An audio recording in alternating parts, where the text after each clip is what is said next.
Sepupu saya ini, ibu saya anak nomor pertama, ibunya Jessica ini anak bontot gitu. Jadi kita melalui pembicaraan antar keluarga tidak ada dan tidak ada perbuatan yang sebagaimana yang akan disangkakan itu. Nah, kita sebagai keluarga juga malu gitu kalau sampai ini apa terjadi benaran. Tapi tidaklah, saya yakin itu tidak, sudah tidak ada apa perbuatan itu. Baik, mungkin Jessica yang menjadi banyak perhatian orang adalah ada beberapa kejanggalan begitu ketika memang Anda menaruh tas di atas meja yang mungkin itu kebiasaan Anda. Ada juga celana panjang yang Anda gunakan pada hari itu robek dan Anda buang begitu ya. Bagaimana ceritanya sampai Anda datang bisa mengatur pertemuan, bisa duduk di tempat yang sudah dipesan sebelumnya dan memesan kopi. Apakah memang itu sebelumnya Mirna sudah berbicara di WhatsApp bahwa ingin dipesan kopi tersebut atau memang inisiatif dari Jessica sendiri? Iya sudah, Mirnanya bilang kalau dia itu suka sama Vietnamese Ice Coffee-nya itu. Lalu sebelum bertemu dengan Mirna dan teman yang lainnya tanggal 6 Januari, saya sudah bertemu dengan Mirna duluan waktu tanggal 8 Desember 2015. Pada saat itu kita pergi makan malam dan pergi minum kopi sesudahnya langsung. Dua kali itu dibayar dua-duanya sama Mirna. Jadi saya punya inisiatif untuk membalas budi karena dia sudah bayarin saya 2 kali dalam 1 hari, 1 bulan yang lalu. 2 kali bayar, akhirnya Anda inisiatif untuk membayar dan juga akhirnya mentraktir Mirna. Apa yang membuat akhirnya ketika kopi itu belum keluar Anda sudah membayar terlebih dahulu? Karena Mirna itu orangnya pasti kalau saya tunggu dia sampai datang, dia nggak akan boleh saya bayar lagi. Dia emang orangnya kayak gitu, dia nggak mungkin kasih saya bayarin dia, karena selalu saya dibayarin sama Mirna. Saya nggak tahu kenapa, tapi selalu begitu. Baik, bagaimana sikap dari Jessica dan juga Hani ketika memang mengetahui bahwa setelah meminum ice coffee Vietnam, Mirna terlihat kejang-kejang dan mengeluarkan air liur dari lidahnya. Jessica, ini masalah yang cukup besar sekali dan masalah yang tidak main-main ya. Tidak pernahlah terbayang sebelumnya bahwa ini akan terjadi. Apa yang membuat Jessica tampak tenang, tampak begitu biasa saja menyikapi hal kejadian seperti ini? Saya memang tidak berbuat. Jadi menurut kuasa hukum saya diberikan nasihat kalau saya tidak berbuat ya ngomong apa adanya, berusaha supaya tetap tenang. Tapi walaupun saya kelihatannya tenang, tapi sebenarnya saya juga sedih dan di balik ini juga saya menangis gitu loh, kayak nggak percaya kenapa ini terjadi seperti ini. Saya juga mikir kalau misalnya saya nggak pulang ke Indonesia apa ini bakal terjadi, pasti ada pikiran-pikiran seperti itu ya. Cuma ya kalau di depan kamera ya saya harus tegar lah. Anda menyesal pulang ke Indonesia? Ada penyesalan, saya cuma mikir kalau misalnya saya tidak pulang apakah ini akan tetap terjadi atau tidak. Kalau tadi Jessica katakan suka ada rasa kesedihan, apa yang Jessica lakukan? Dengan siapa biasanya berbagi? Dengan orang tua saya saat ini, dengan orang tua saya. Karena saya saat ini tidak bisa percaya sama siapa-siapa lagi ya saat ini. Jadi ya saya ngomongnya sama kuasa hukum saya, sepupu saya juga, dan orang tua saya, dan kakak saya.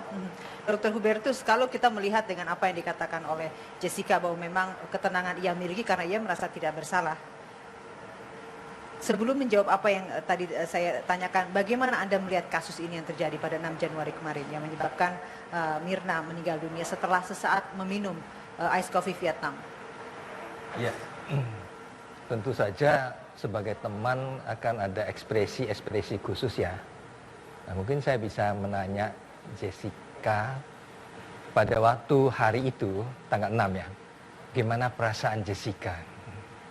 Pada saat sudah terjadi. Ya, sudah kejadian. Saya pertamanya panik dulu. Ya. Dok, saya nggak tahu harus berbuat apa kan ya. Saya tidak pernah melihat ada seseorang yang begitu sampai kejang-kejang keluar air dari mulutnya dan kaku dan kepalanya ke belakang,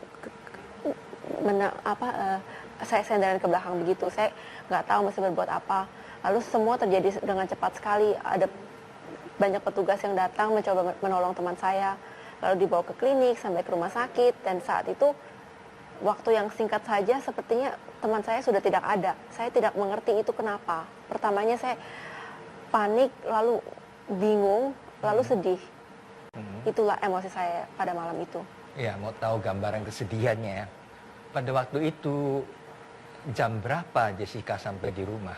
Sampai di rumah. Ya, hari itu tanggal itu. Iya, sekitar jam 10.45 hampir jam 11. Saya meninggalkan rumah sakit sekitar jam 10. Jam 10 malam. 10 malam, iya. Habis itu apa yang Jessica lakukan? Saya mau mandi saja. Jadi pulang rumah, mandi, terus tidur. Berusaha tidur, tapi saya tidak bisa tidur. Nah, sampai jam berapa nggak bisa tidurnya? Saya nggak liatin jam ya, dok ya. Saya coba tidur aja, tapi lama-lama ya juga tidur sih. Tapi itu sama sekali tidak gampang untuk tidur. Berapa jam kira-kira kesulitan tidur itu? Sekitar Kan ke tempat tidur sampai ke tidur Iya. itu berapa jam? Saya kan pulang rumah, lalu saya mandi, sesudah itu ke ranjang, saya coba tidur sekitar 2 atau 3 jam, Pak, kira-kira. Selama 2-3 jam itu apa yang terbayang di pikirannya Jessica? Saya berbayang itu apa yang terjadi sama teman saya nggak ngerti kenapa kok bisa secepat itu. Waktu sekitar jam 5, saya masih melihat dia jalan, masih melihat dia tersenyum, menyambut dia, memeluk dia. Tapi sekarang sudah tahu-tahu tidak ada dengan singkat seperti itu. Waktu yang sangat pendek. Malam itu bisa tidur nggak? Kenapa? Bisa tidur nggak malam itu? Saya sebenarnya sih tidak bisa tidur, cuma dipaksa tidur saja. Oke. Jam berapa terbangunnya? Saya terbangun sekitar, saya tidurnya nggak apa, Baik. nggak panjang sampai pagi. Jadi setiap berapa jam atau setiap berapa menit kebangun. Berapa jam bangun? Kenapa? Tiap berapa jam bangun? Sekitar 1 jam. Setiap Iya. 1 jam bangun. Baik. Iya.